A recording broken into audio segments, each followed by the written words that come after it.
സ്ട്രീറ്റെല്ലാം വൃത്തിയുള്ള സ്ട്രീറ്റായി തീരണം. അത് സംഭവിക്കുമ്പോഴാണ് അമേരിക്കക്കാരനും നമ്മൾ ആ കോഴിക്കോടിനെ ഒന്ന് നോക്കുക. ഇതിപ്പോൾ കോഴിക്കോട് എന്ന് പറഞ്ഞൊരു സ്ഥലം ഉണ്ടെന്ന് പറഞ്ഞാൽ ഒരു കോഴിക്കൂട് മാതിരിയാണ് അവർ കാണുന്നത്. ഞാൻ എൻ്റെ സ്ഥലത്തെ ഒരിക്കലും അപമാനിക്കാൻ ഇഷ്ടപ്പെടുന്ന ആളല്ല.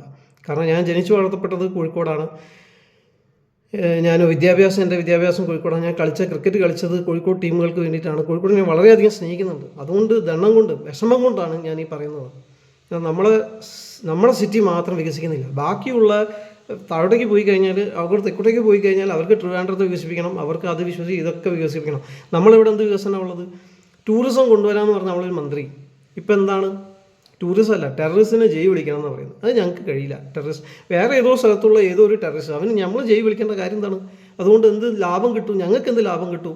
നമ്മളിവിടുത്തെ ആളുകൾക്ക് എന്ത് ലാഭം കിട്ടും? അത് നമ്മുടെ പ്രശ്നമേ അല്ല. അതിനകത്ത് അതിൽ കവിഞ്ഞ് നമ്മൾ ഇടപെടാൻ പാടില്ല എന്നാണ് ഞാൻ വിശ്വസിക്കുന്നത്. കാരണം ദുബായിൽ പോലും, അബുദാബിയിൽ പോലും, സൗദിയിൽ പോലും ഈ ഫ്രീ പാലസ്റ്റൈൻ എന്നൊക്കെ പറഞ്ഞിട്ടുള്ള പ്രൊട്ടസ്റ്റുകൾ വിറ്റ്നസ് ചെയ്യാനായിട്ട് സാധിച്ചിട്ടില്ല.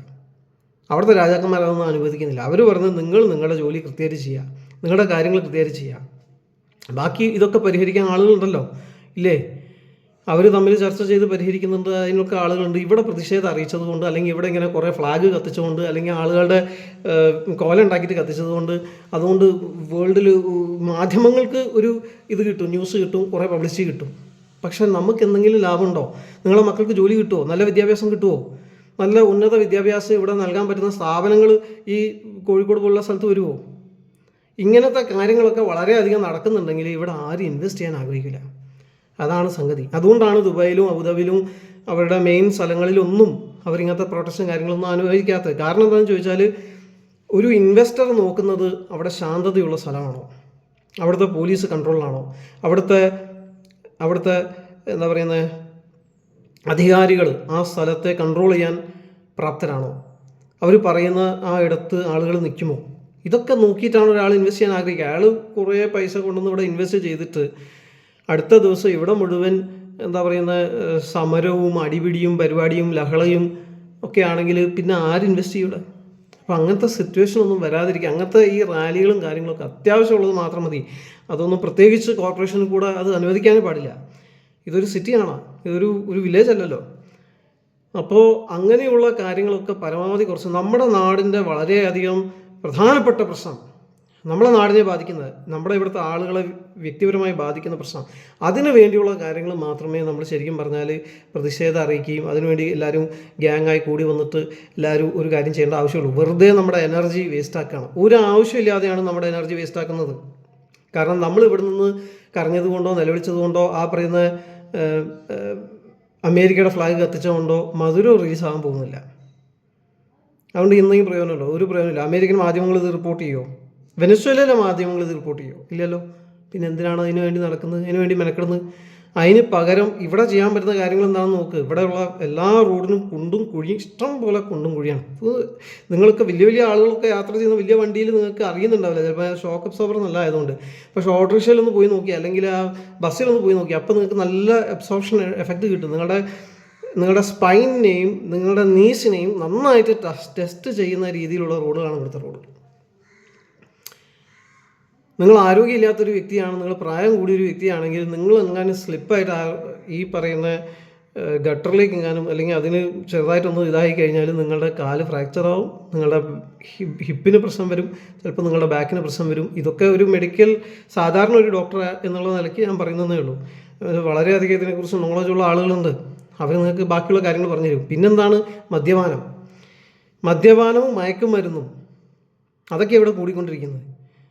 ഇവിടെ ടൂറിസം അല്ല കൂടുന്നത്, ഇവിടെ വികസനമല്ല കൂടുന്നത്, ഇവിടെ നിക്ഷേപങ്ങളല്ല കൂടുന്നത്, ഇവിടെ വലിയ വലിയ സ്ഥാപനങ്ങളല്ല കൂടുന്നത്, വലിയ വലിയ റോഡുകളും ഹൈവേകളും അല്ല ഇവിടെ വരുന്നത്, ഉന്നത വിദ്യാഭ്യാസത്തിന് സാധ്യതയുള്ള അവസരങ്ങളല്ല ഇവിടെ വരുന്നത്, നല്ല ജോലികൾക്ക് അവസരങ്ങൾ ഇവിടെ വരുന്നില്ല.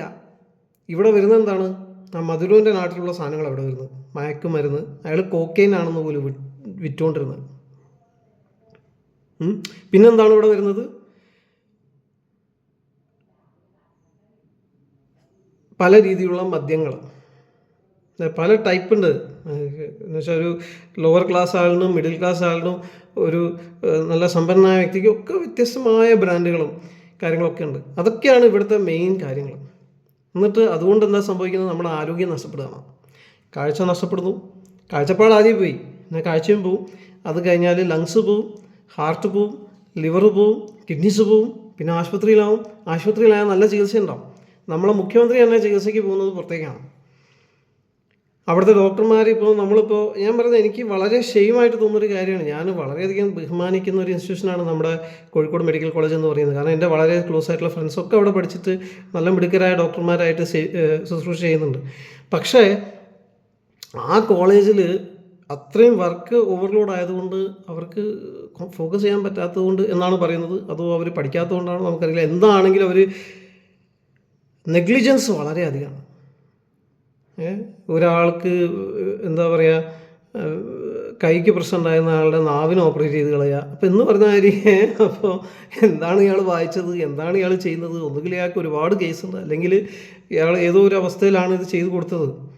അപ്പോൾ അതങ്ങനെയൊക്കെയുള്ള അവസരം, അങ്ങനെയൊക്കെയുള്ള ക്രിറ്റിസിസം ഡോക്ടർമാർക്കെതിരെ വരണം എന്നുണ്ടെങ്കിൽ അപ്പോൾ തന്നെ നമുക്ക് മനസ്സിലാക്കാം, ഒരു മെഡിക്കൽ സിസ്റ്റത്തിൽ നിന്ന് തന്നെ നമുക്ക് മനസ്സിലാക്കാം ഗവൺമെൻറ് മുഴുവൻ ഫെയിലിയറാണ്. അവിടെയാണ് ഹെൽത്ത് കെയർ സിസ്റ്റമാണ് ഏറ്റവും മെയിൻ. ആ ഹെൽത്ത് കെയർ സിസ്റ്റം കംപ്ലീറ്റ് എന്താ പറയുക, ഞങ്ങളെ കോഴിക്കോട് ഭാഷ തല്ലിപ്പൊളിയാണ്, കംപ്ലീറ്റ് ആയിട്ട് നശിപ്പിച്ച്. അത് കഴിഞ്ഞിട്ട് പിന്നെ റോഡ് വേസ്റ്റ് മാനേജ്മെൻറ്റ് എന്ന് പറഞ്ഞ സാധനമില്ല ഇവിടെ. ആ വേസ്റ്റ് എങ്ങനെയാണ് അതിനെ എന്താ പറയുന്നത് കത്തിക്കേണ്ടത് അല്ലെങ്കിൽ നശിപ്പിക്കേണ്ടത്, അതിനെന്തെങ്കിലും പ്രത്യേകമായിട്ടുള്ള വഴികളുണ്ടോ, അതൊന്നും അന്വേഷിക്കുന്നുമില്ല, അതിനുവേണ്ടി ഒന്നും ചെയ്തിട്ടുമില്ല. ഇതുവരെ 10 കൊല്ലമായില്ലേ, എന്താ ചെയ്തത്? ഇത് അന്നേ ഉള്ള പ്രശ്നമാണ്, ഇന്ന് ഉണ്ടായ പ്രശ്നമല്ലല്ലോ. വേസ്റ്റ് മാനേജ്മെൻറ്റ് എന്ന് പറയുന്ന കാര്യം ഇവിടെ ഇല്ല.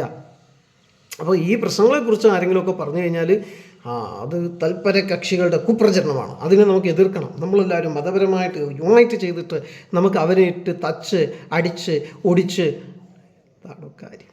ഞാൻ ഹിന്ദു ആയാലും ക്രിസ്ത്യൻ ആയാലും മുസ്ലിം ആയാലും ഈ പ്രശ്നങ്ങൾ നമ്മുടെ നാടിൻ്റെ പ്രശ്നങ്ങളാണ്. ഈ പ്രശ്നങ്ങൾ നിങ്ങൾ പരിഹരിക്കും. അല്ലാതെ ഞങ്ങൾ LDF ആണ് UDF ആണെന്ന് പറഞ്ഞ് വെറുതെ ഒരു വ്യാജ ഐക്യത ഉണ്ടാക്കിയിട്ട് കുറേ മദ്യം കുടിച്ചിട്ട് ആൾക്കാരെ പോയി ഗുണ്ടരാജുമാരി തല്ലിയിട്ട് ചതച്ചിട്ട് പിന്നെ പോലീസ് കേസിന് വരുമ്പോൾ നമുക്ക് എതിരെയാണ് കേസ് വരിക, ഗുണ്ടയ്ക്കെതിരെയല്ല കേസ് വരിക. ആ പരിപാടി ഇനി ഇവിടെ നടക്കൂല. എന്ന് ഞാൻ പറയാനുള്ള കാരണം, ജനങ്ങൾ അവർ കണ്ണ് തുറന്ന് അവർ നോക്കാൻ തുടങ്ങി, ഹൃദയം തുറന്ന് സംസാരിക്കാനും തുടങ്ങി. ഇനി ഈ ഭയത്തിൻ്റെ രാഷ്ട്രീയം ഇവിടെ നടക്കില്ല. ഈ ഭയത്തിന് കീഴിലാക്കുന്ന ആരെയാണ്? മുസ്ലിങ്ങളെ ഭയത്തിന് കീഴിലാക്കി വെച്ചിരിക്കുക. BJP വന്നാൽ നിങ്ങൾക്ക് ഇവിടെ ജീവിക്കാൻ ഒക്കില്ല, നിങ്ങളെല്ലാവരും നശിച്ചു പോകും, നിങ്ങളവർ കൊല്ലും, നിങ്ങൾക്കെതിരെ ഇങ്ങനെ നിയമം കൊണ്ടുവരും, അങ്ങനെ ഒന്നും കൊണ്ടുവരാൻ പോകുന്നില്ല. നിങ്ങൾക്ക് തോന്നുന്നുണ്ടോ? ഇവിടെയുള്ള ഹിന്ദുക്കൾ സെയിം ആളുകളല്ലേ, ഇതേ ആളുകൾ തന്നെയല്ലേ അന്നും ഉണ്ടാകാൻ പോകുന്നത്. ഈ ആളുകൾ മാറുമോ? ഞാനിതാ ജീസസിൽ വിശ്വസിക്കുന്ന ആളാണ്, ഒറ്റയ്ക്ക് എൻ്റെ കുടുംബത്തിൽ നിന്ന്. മാർവാടികളുടെ ഇടയിൽ ഒരൊറ്റ വ്യക്തിയാണ് ഞാൻ. നമ്മുടെ കോഴിക്കോട് മാർവാടി സമാജത്തിലെ ഒരൊറ്റ വ്യക്തിയാണ് ഞാൻ ജീസസിൽ വിശ്വസിക്കുന്നത്. പല ആളുകളും എന്നോട് ചോദിച്ചിട്ടുണ്ട്, എന്താ മനോജ് അങ്ങനെ ചെയ്യാനുള്ള കാരണം, മനോജ് എന്തിനാണ് ഇതിൽ വിശ്വസിച്ചത്? അതിനുള്ള കറക്റ്റായിട്ടുള്ള മറുപടികൾ ഞാൻ കൊടുത്തിട്ടുണ്ട്. അതിന് പല മറുപടികളും നിങ്ങൾക്ക് ഇതിൽ കാണാനായിട്ട് സാധിക്കും. പക്ഷേ ഇന്ന് വരെ എൻ്റെ അച്ഛനോ എൻ്റെ അമ്മയോ എൻ്റെ അനുജനോ എൻ്റെ എന്താ പറയുന്നത് ഇപ്പോഴുള്ള ബന്ധങ്ങളോ ആരും എന്നെ കൊലപാതകം ചെയ്യാനോ കൊല്ലാനോ എന്നെ എന്താ പറയുക ഇല്ലാതാക്കാനോ അവർ ശ്രമിച്ചിട്ടില്ല. അവർ ചോദിച്ചിട്ടുണ്ട് എന്തുകൊണ്ടാണ് മനോജിലേക്ക് മാറി. അത് അവർക്ക് ഇഷ്ടപ്പെടാത്ത സമയങ്ങളിൽ അവർ ചിലപ്പം വഴക്കുണ്ടാക്കിയിട്ടുണ്ട്. ചില ആളുകൾ എനിക്ക് വളരെ മോശമായിട്ടുള്ള ഫീഡ്ബാക്ക് തന്നിട്ടുണ്ട്, ചില ആളുകൾ മുഖത്തടിച്ചിട്ടുണ്ട്, ചില ആളുകൾ എന്നെപ്പറ്റി പല മോശമായിട്ടുള്ള കാര്യങ്ങൾ സംസാരിച്ചിട്ടുണ്ട്. എന്നിരുന്നാൽ പോലും ആരും എന്നെ കൊല്ലാനൊന്നും ശ്രമിച്ചിട്ടില്ല. അപ്പോൾ ഒറ്റയ്ക്ക് ഒരു മാർവാടി പശ്ചാത്തലത്തിൽ നിന്ന് ഇങ്ങനെ ഒരു വിശ്വാസത്തിലേക്ക് പോയൊരു കക്ഷിയെ കൊല്ലാൻ ശ്രമിക്കാതിരിക്കുന്ന ഒരു നാട്ടിൽ നിങ്ങൾ മൊത്തത്തിൽ ഇത്രയും മുസ്ലിങ്ങളും ഇത്രയും ക്രിസ്ത്യാനികളും ഉള്ള സ്ഥലങ്ങളിൽ ഈ BJPക്കാരെല്ലാവരും വന്ന് നിങ്ങളെ കൊല്ലാൻ പോവുക. അവരെ ലക്ഷ്യം അതാണ്. ഇതൊക്കെ നിങ്ങളെ പഠിപ്പിച്ച് വെച്ചിരിക്കുന്നത് നിങ്ങളുടെ വോട്ട് മേടിച്ചിട്ട് വെറുതെ ഇതേമാതിരി നമ്മളെ പൈസയൊക്കെ മേടിച്ചിട്ട് ഒരു ജോലിയും ചെയ്യാതെ ഈ നാടിനെ നശിപ്പിക്കാൻ ആഗ്രഹിക്കുന്ന കമ്മ്യൂണിസ്റ്റും സോഷ്യലിസ്റ്റുമാണ്. ഈ കമ്മ്യൂണിസത്തിൻ്റെയും സോഷ്യലിസത്തിൻ്റെയും റിസൾട്ട് നിങ്ങൾ ലോകവ്യാപകമായിട്ട് ഇത്രയും പഠിത്തമുള്ള ആൾക്കാരല്ലേ കേരളത്തിലുള്ളവർ, ഒന്ന് ലോകവ്യാപകമായിട്ട് പോയി ചിന്തിച്ച് നോക്കിയേ. ഒന്ന് പെർസ്പെക്റ്റീവ് ഒന്ന് വലുതാക്കിയിട്ട് ബിഗ് പിക്ചർ ഒന്ന് നോക്കിയേ. എന്താണ് ഈ കമ്മ്യൂണിസവും സോഷ്യലിസവും സമ്മാനിച്ചത് ലോകത്തിന്? ഈ കമ്മ്യൂണിസം സോഷ്യലിസം എന്ന് പറഞ്ഞാൽ അവസാനം ഗവൺമെൻറ്റിൻ്റെ കയ്യിലാണ് എല്ലാ ഇൻസ്റ്റിറ്റ്യൂഷനും ഉണ്ടാവുക. ഗവൺമെൻറ്റാണ് എല്ലാം മാനേജ് ചെയ്യുക. ഗവൺമെൻറ്റാണ് എല്ലാ പൈസയും ഗവൺമെൻറ്റിൻ്റെ കയ്യിൽ, ഇൻസ്റ്റിറ്റ്യൂഷനും ഗവൺമെൻറ്റിൻ്റെ കയ്യിൽ, ആളുകളും ഗവൺമെൻറ്റിൻ്റെ കയ്യിൽ. ഗവൺമെൻറ് ഒരു ഡിക്റ്റേറ്ററായി ഫങ്ഷൻ ചെയ്യും. അതാണ് നിക്കോളാസ് മദുറോ എന്ന് പറയുന്ന ഡിക്റ്റേറ്റർ അങ്ങനെ വെനസ്വേലയിൽ ഉണ്ടായതും